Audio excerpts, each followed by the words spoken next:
Hello বন্ধুরা, এই সেই আমার দেশ, সেই যেখানে গিয়ে আমি প্রচুর অসুস্থ হয়ে পড়েছি।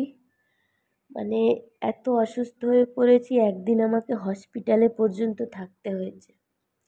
তো যাই হোক বন্ধুরা, আমি তোমাদের প্রথম থেকে সব কিছু বলছি, তোমরা প্লিজ আমার কথাগুলো মন দিয়ে শোনো।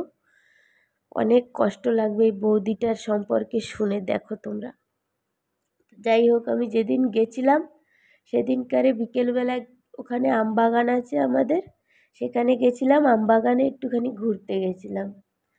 তো বিকেলবেলার দিকে হালকা রোদ ছিল, তখন গেছিলাম। আর আমবাগানটা এত সুন্দর, এত সুন্দর, মানে তোমার উঠতে ইচ্ছে করবে, মনটা এত শান্তি লাগবে। এত সুন্দর দেশ, ওখানে কি আমি শুধু থাকতে পারি না, আমার শ্যুট করে না, আমার ডাক্তার নেই বলে এখানে আমাকে থাকতে হয় কষ্ট করে, ভাড়া দিয়ে আমাকে থাকতে হয়। এত কষ্ট করে আমি কলকাতায় থাকতাম না বন্ধুরা। আমাদের এত সুন্দর দেশ আছে যে। তা যাই হোক, তারপরে গাছে উঠছি, গাছের থেকে নেমে তারপর শরীরটা একটু কেমন কেমন করছে। আমার কি ইচ্ছে হয় না সবার মতন একটুখানি আনন্দ করব, ভালো হাসি খুশিভাবে থাকবো, বলো না বন্ধুরা? আমার কি কোনো শখ নেই? তারপরে আমার বড় গেছিলো আমার সাথে। তারপরে আমরা একটুখানি হাঁটলাম, ঘুরলাম। আমাদের ওখানে আবার পটল ক্ষেত আছে, শশা চাষ হয় ওই সাইডে আছে। আম গাছে এত ফুল হয়েছে, এত ফুল হয়েছে, দেখতে এত ভাল লাগছিল। তারপর মাথাটা একটু ঘুরছিল, তারপর বসেছিলাম। আর দেখো না বন্ধুরা, কত সুন্দর গাছপালা, কি শান্ত, খুব ভালো লাগবে তোমাদের। মনে হয় না খেয়ে দিয়ে ওখানে শুয়ে বসে থাকি, পড়ে থাকি। কিন্তু শুধু আমার এত কিছু প্রবলেমের জন্য আমার এখানে কলকাতায় থাকা।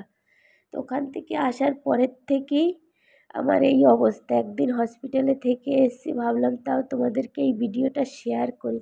আমি এখন ভীষণ অসুস্থ আছি, ভীষণ ভীষণ অসুস্থ আছি। আমার শরীর একদম ভালো নেই গো বন্ধুরা। আমার গলা শুনে নিশ্চয়ই বুঝতেই পারছো আমি এত দুর্বল হয়ে পড়েছি। আমি মাথা ঘুরে পড়ে গেছিলাম বাড়িতে এসে। অনেক কষ্ট করে জার্নি করে এসেছি, আসার পরেই মাথা ঘুরে পড়ে গেছিলাম।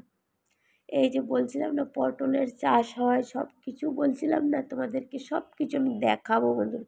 আমি চেষ্টা করছিলাম দেখানোর জন্যই ওখানে গেছিলাম, সব কিছু যাতে তোমাদেরকে দেখাতে পারি। কিন্তু গিয়ে প্রচুর অসুস্থ হয়ে পড়েছি, আমার দ্বারা অসম্ভব ব্যাপার। আর আমাদের বাড়িতে যাওয়ার কারণ হলো, আমাদের নিজেদের বাড়ির হরিনাম হয় 16 প্রহারের, যেটা 16 প্রহার 4 দিন ধরে যে হরিনামটা হয় সেইটা। আর তার জন্যই আমার ওইখানে যাওয়া আর এতদিন থাকা। আর গিয়ে যে এত বড় অসুস্থতা আমি পড়ে যাব আমি ভাবতে পারিনি। আর এসে আমাকে একদিন নার্সিংহোমে ভর্তি থাকতে হয়েছে। আর তারপরে আমার গায়ে রক্ত নেই, এখন আমার আয়রন ট্যাবলেট খেতে হচ্ছে, ভিটামিন খেতে হচ্ছে। আমি সব